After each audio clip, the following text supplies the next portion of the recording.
All right, welcome everyone. So today's session is one that is very close to my heart and probably a lot of hearts around us. And for that reason, I'm going to start it with a trigger warning that in this session, we will be covering general topics around the area of infertility and pregnancy loss. And it is specific to working with clients who are experiencing infertility or within their fertility journey. Now, although that is absolutely what we'll cover in terms of how to support them, I appreciate that some of you on this call will be going through their own journey, or will know someone who is going through their own journey. And if it becomes too much at any point, just full permission to exit out of this session. You can always come back and watch it at another point. We will record it, or you may decide that it is just too much for you right now, and that is completely okay as well. So with that in mind, if you would like to stay along, we would love to have you and welcome everyone who has joined, or who's joining in terms of the recording. Now, in terms of fertility, infertility, I really like to come back to it as being one of those invisible things that people go through. I feel like as people gain their voice and their opportunity to give voice over social media in particular, it is becoming more visible and less like something we have to shy away from or hold shame around. But I do still feel like in most aspects of life, it can be quite invisible. Now, we're in a situation here as specialists where we may be seeing someone specific to empowering them and supporting them through a fertility journey, or we may actually be working with someone on something completely different and be either unaware of the fertility journey that is happening on the side of that, or be aware of it while also working on something else. And all of those things are completely okay. It's about how do we approach these situations and how can we better, I guess, meet that person in a space which is invisible a lot of the time, and can feel very conflicting for the client as well in many areas. So today's session isn't around, just working out, oh, this is all the science around supporting someone through a fertility journey. This is more to do with how can we show up better as nutrition professionals for those clients who are going through this experience that is, for many and most, going through this absolutely all consuming and debilitating all in one. Um, and I myself have gone through losses over the last 12 months. And this is quite raw to still talk to. I should probably give myself a trigger warning. But I am really determined to chat through this because I think even though I could absolutely meet people with empathy going through infertility or pregnancy loss, I think it's not until you go through, your own journey, you do hold a different space for that. But I also want to assure you, if you haven't gone through infertility or pregnancy loss, you can absolutely still be that best person for support for a client and also be okay with passing that on or referring on if you don't feel like you're the best person for that job as well. And that just makes you such a respectful, but also respecting specialist in that area. And there is no shame in referring on when you do feel like I am not the best person for this. You don't need to be an expert in all areas. And from the get-go, I will say working in fertility nutrition is not my specialist area. It is an area I am able to support someone on to a point, but will refer on as well as needed, depending on what I'm working with that person with. So I guess in terms of that invisibility, one easy way to think about that is the iceberg theory. I feel like it's just something that we can all relate to and imagine, where yes, in the iceberg that's showing above the water, you will have infertility or pregnancy loss and those types of things emerging. Underneath that, there is a lot going on, and a lot going on in all areas of well-being for that individual or partnership, depending on who you're working with, but also working within a partner concept as well can come with its challenges, which we'll cover later. Underneath that iceberg and the larger piece of this iceberg, yes, you might have infertility here, but underneath you are definitely, going to be working with clients that are going through a lot of emotions, a lot of conflicting emotions, and therefore a whole lot of self criticism and judgment as well as that. And I'll come to, I guess, work through why that is important to note in a moment. So, you know, there is going to be absolutely different stages of grief and different processing of grief. There will be despair, shame, but also along that, the judgment in self or the feeling of judgment from others can be absolutely real, or the feeling of pressure internally or externally is definitely there. There is also resentment and jealousy and those types of things where I think often you'll find a client is quite, they're still processing that, where I want to, for example, I want to be really excited and happy for that person, and I am, but I'm also really resentful of their experience right now. Or I am really finding it hard to have non-triggering experiences in life, whether that's in social media land or in real life when you see things that you honestly cannot escape from. There is also that conflict of feelings of hope versus guilt and all those different things that can make this really, really hard. And as I mentioned at the start, the journey in infertility for many feels relentless. It feels rushed. It feels like there's this really time sensitive piece that just adds another layer of stress. But also, it can be all consuming because, additional to all these different emotions and feelings, there's all the tracking that can happen with that. There's the different appointments, the life admin, the constant thought of what is going on or what I need to find control in when everything else feels out of control. And I wanted to bring that up because it's a really important point of when we're working with someone, whoever that may be, we know that transitions or changes in someone's life, whether that be moving house, getting injured, changing states, like all these different things are transition in life. And we know that transitions in life place us at higher risk of disordered eating or eating disorder. And I wanted to bring this up because I don't feel like it's covered all that often. But if you're looking at someone and working with someone who is going through infertility, I think it's really needed that we do bring up that the risk of disordered eating escalating in infertility, or someone going through a fertility journey is actually elevated. And there's different reasons for that, but we can think of it as a transition in someone's life, but it's also a trauma in someone's life. Alongside that, there is a lot in fertility and falling pregnant that feels out of someone's control, particularly as time goes on. That loss of control, that sense of loss of control can really escalate. Now, what would you do if you feel like things in terms of achieving that outcome goal is out of your control right now? What you're going to do is you're going to gravitate to things that do feel in your control, right? Where is something that is in your control? It is nutrition. Now, we are at a really important place as nutritionists and dietitians where we can actually support someone in a really solid, positive state in their fertility journey. However, I think it's really important to note that there's a difference between empowered nutrition support and disordered nutrition support. And what I mean by that is that by gaining information, insight, collecting all this information, which someone going through their fertility journey will be doing, particularly around the algorithm and their social media will gravitate to this. It can feel like, okay, well, if this feels out of control, do you know where I'm going to find control? I'm going to find control in what I do with my food. And as the rules come in, or the different guidelines come in, or the different science comes in around fertility and nutrition, and they're collecting this information, they'll be forming rules. And we know that as we form rules, we start to have this black and white thinking around food, and morality comes into food and food decisions. And so we start to get this good and bad versus, like thinking. And what does that bring? It brings more guilt, more anxiety, more feelings of failure, all those types of things. Or it may also be the one place that they feel like they're succeeding, where they're like, this is the one thing I can do well.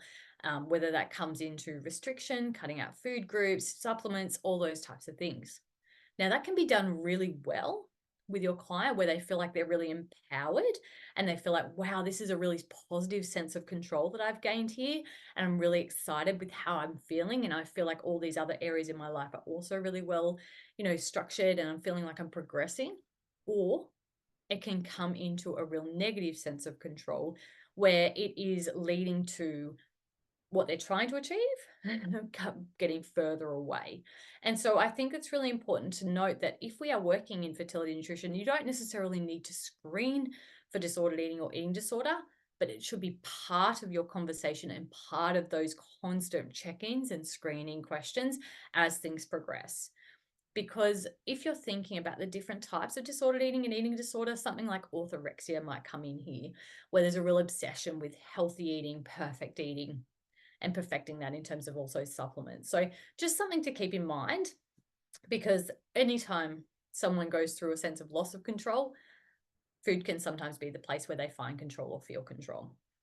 Now, the other areas of well-being that can be impacted, and I think are so important as practitioners, as we come in and really aim to meet that person where they're at. And I feel like this isn't talked about enough, or unsure about how to step on this and talk about it in this way, is first of all, financial well-being.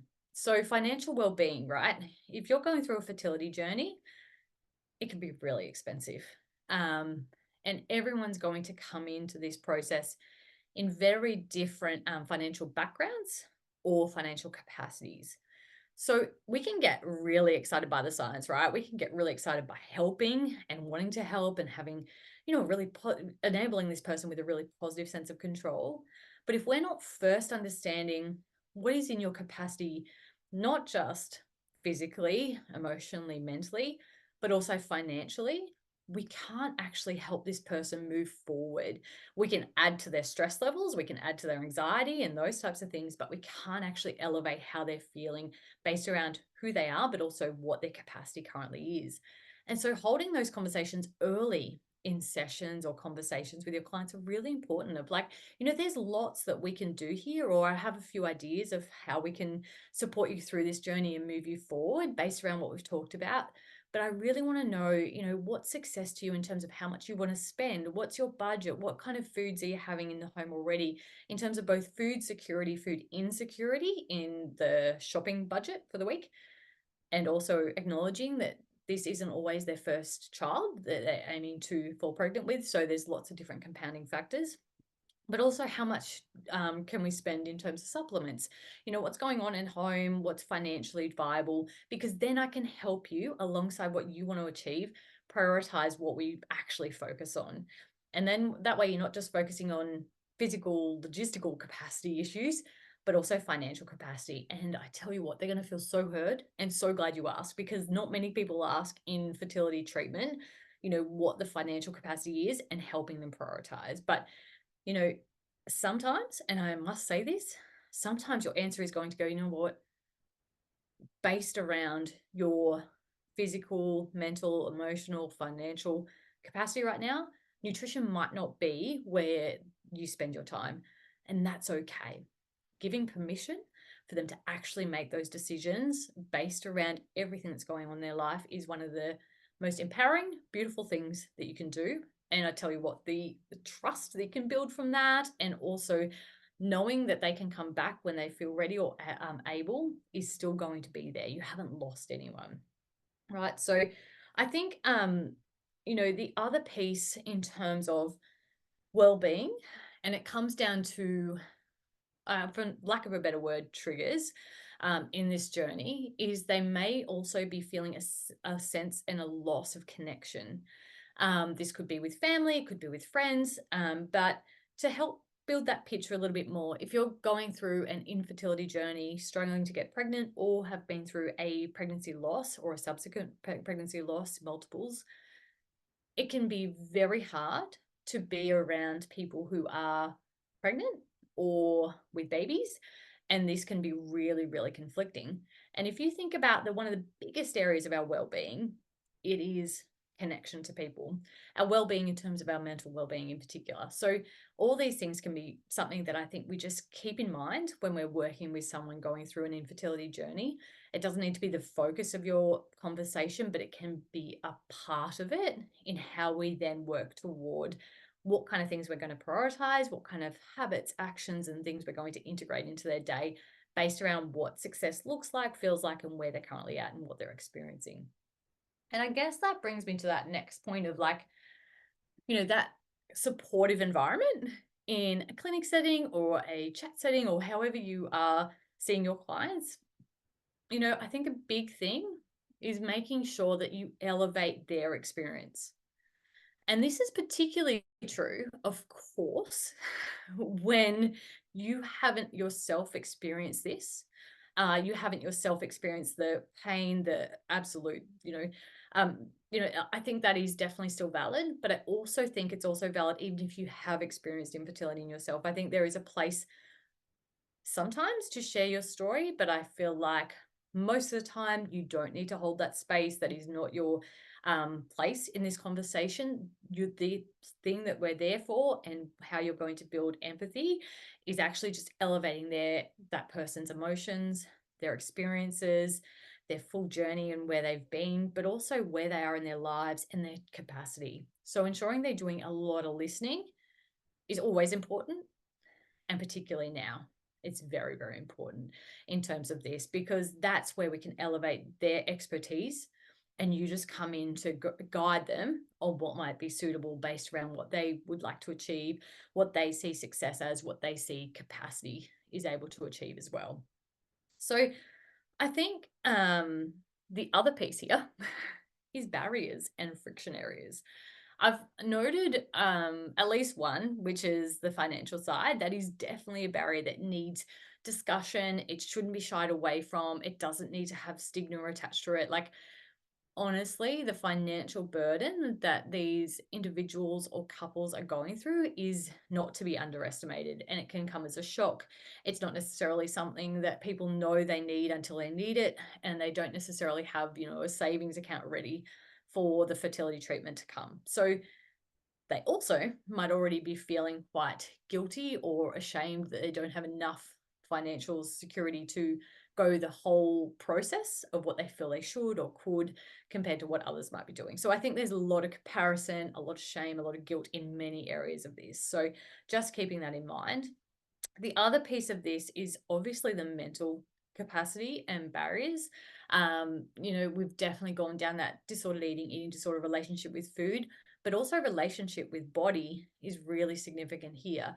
The self-critical thoughts can be really overwhelming. If you feel like your body is meant to be doing the one thing it was meant to do and unable to do it, it can feel absolutely overwhelming, but also add to the self-critical thoughts around body image, what it looks like, what function it is, and that can feel really overwhelming as well. So just focusing on those types of things and helping someone, empowering them to feel a positive sense of control based on what they're able to do with their body and to their body with food, movement, those types of things is absolutely an area that we can assist in and listen to and elevate. The It's really interesting. Like, I think when we're talking capacity, often I do fall down the route of like mental capacity, but physical capacity is huge here.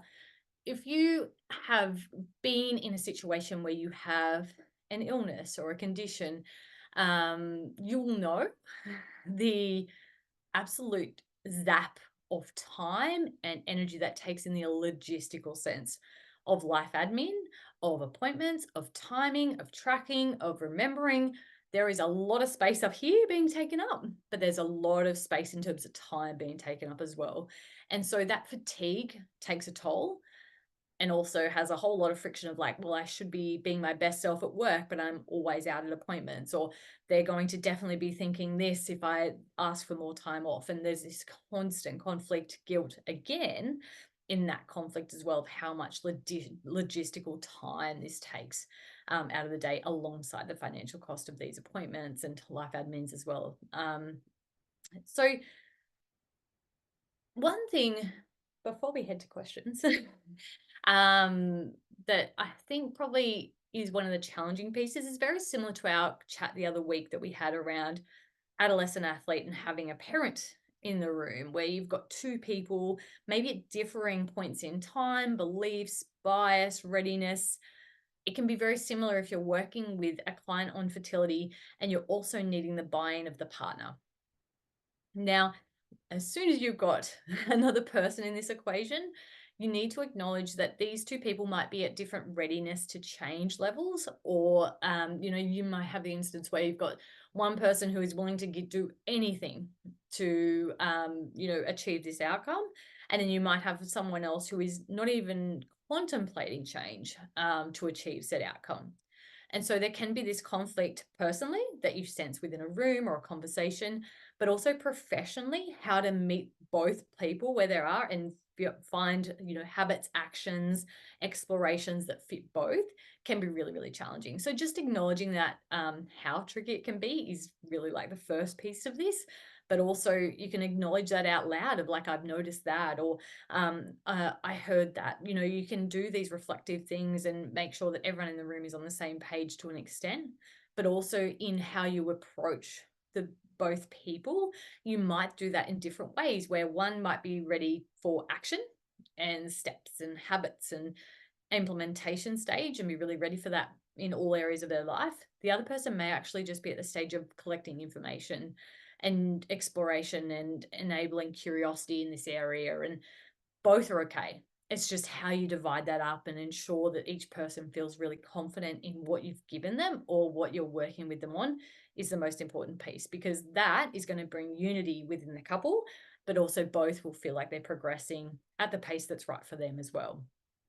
And like everything in that piece, and how I've mentioned that as well, it's also, your role can actually be in full permission to scale back. If you sense that someone's capacity is really low, they're struggling, they're in crisis mode, which I must say, in these times, you will probably see or sense more often. Building behavior in and behavior changing can be really challenging. It can feel really, really overwhelming. And there just may not be the capacity to actually enable change, adding things in, remembering those types of things. So acknowledging that, first of all, is really, really important, and giving them permission to scale any action or anything that you're wanting to do is totally okay and part of your role. You don't need to give all the answers, and you don't need to, prescribe all the answers and go, oh, here you go, you've got all the answers, off you go. You can absolutely hold all that science in. You can absolutely have all those tools in your toolbox, but you need to be really selective with what you give that person and how you present that in a way that feels really doable and obvious in their life, really enjoyable for them in as many ways as possible, making it really, something that they either look forward to doing, or it feels so easy that they don't even need to enjoy it because it's just so simple and obvious in their life, are all things that you can keep there. And, if you feel like someone is really kind of going in and out of readiness but also capacity, you can give them a bit of a cheat sheet of like, okay, this is our plan A. If you're having a really great day and you're feeling really good, this is absolutely where we're aiming for, whether it be food or supplements or whatever it may be that the intervention is. But hey, let's have a B plan or a C plan even, and that is completely okay too. We're just working towards something. There's no perfect. There's just little things that'll add up to things over time, and it's okay to scale those back. So you can absolutely do that. And that might be in meals, say you're aiming for an increase in veggies. Let's do something really boring. You can do that in a way of like, okay, if you're feeling really good, then absolutely you can add fresh veggies in, or we can do some really fun things with flavor. We can make these from scratch, and it's just really nice to, be in love with the kitchen and have some time to yourself and all those types of things.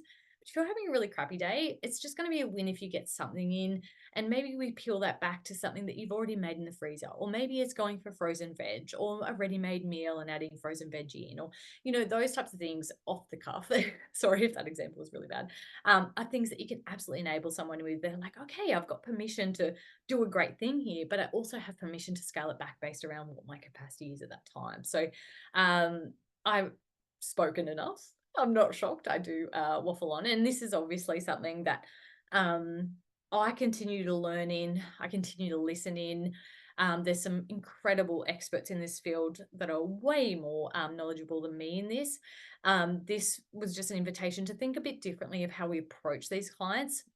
And by creating a space that is supportive, but also inviting of vulnerability and permission, you'll absolutely elevate their lives full stop before you've even done anything in nutrition. This is one of the most debilitating things that someone can go through in their lives, emotionally, mentally, physically. And we do have, a small part to play in enabling someone to feel really empowered, to find a positive sense of control in such a horrible thing to go through a lot of the time. So I hope that helped. So any questions, shoot them through. I'm just going to go to the chat. You can either, if you're on Zoom, you can unmute as well and just yell out.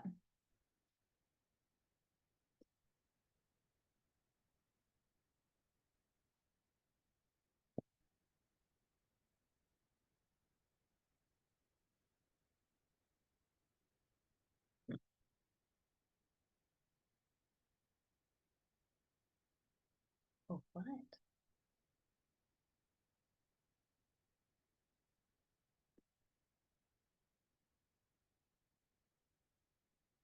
Awesome. Kirst, have you got anything to add?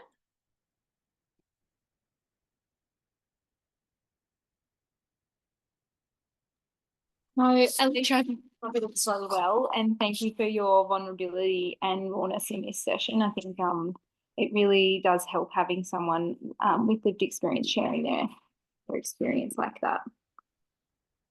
Thanks, Kirst. Thanks, everyone. All right, if there's no more questions, I reckon we can finish up. Thanks so much for joining, team. We have recorded today's session, so we'll flick it through once we've done the snipping, chopping bit of it. And yeah, if those on Instagram haven't registered, please do so we've got your email, and that way we can shuffle you through as well. Thanks, Em. Oh, that's amazing. Yeah. Oh, well, I'm really excited. I think it's very similar to, how we talk about disordered eating, where you don't necessarily even have to be a specialist in this area, but you do have to have a solid understanding to empathize towards it and be able to assist where possible. Because if you are working with people, and that's both male and female, we will be working with those who are going through a fertility journey. It is just so common. There are so many people going through it, and to have that trauma-informed care alongside an acknowledgement of how hard this can be and how long this process can be and how stressful it can be in many areas. I just feel like as practitioners, we can meet that person so much better in a place where they do feel empowered and listened to and heard. So yeah, thanks so much, Em. Actually, Alicia, I was just thinking, I just came from a session.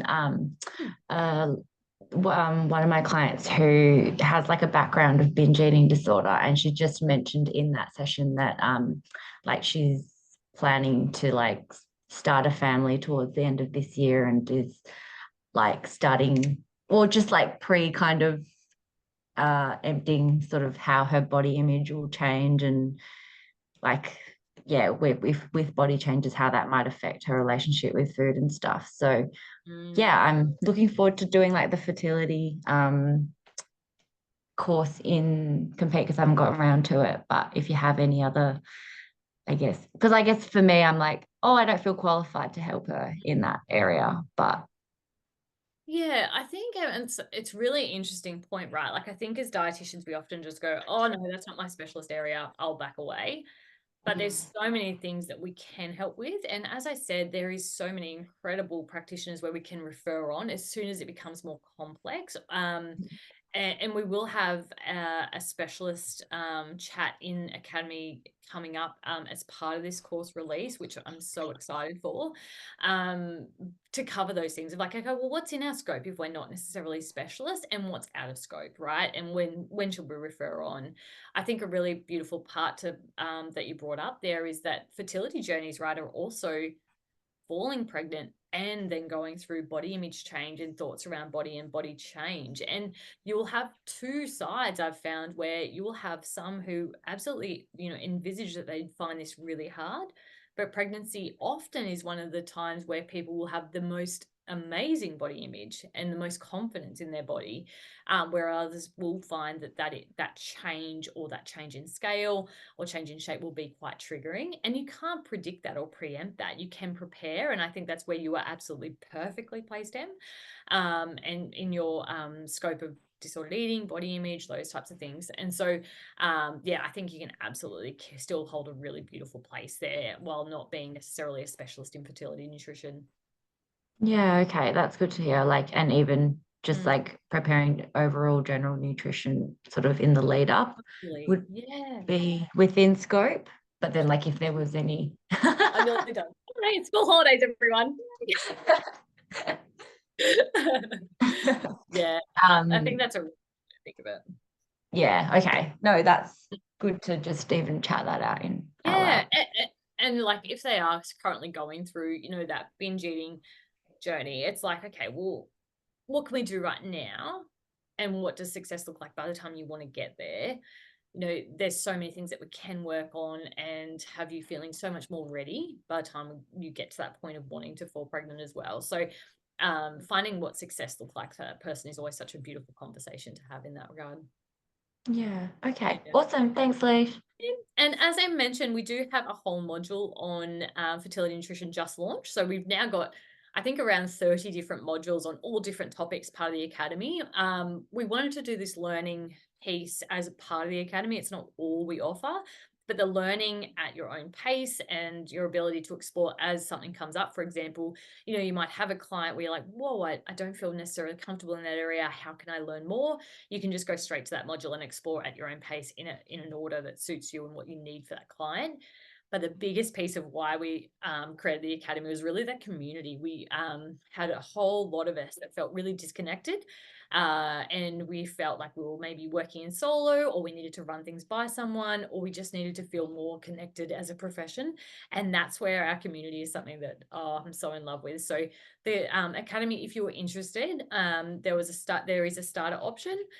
You'll get an email with a bit of an offer in there for you, but we also have the pro version that includes all the modules and stuff as well. And message from Cherub, adding to my awareness of the patient's perspective and loss of control and strategies, readiness to change. Awesome. No, that's great. Awesome. Thank you so much, everyone. I hope you enjoyed the session. Big love to you all in finishing the week on a high. And hopefully we chat very, very soon. We'll be in touch. Cheers, guys. Bye. Oh, you're so welcome. Thanks, team. Bye.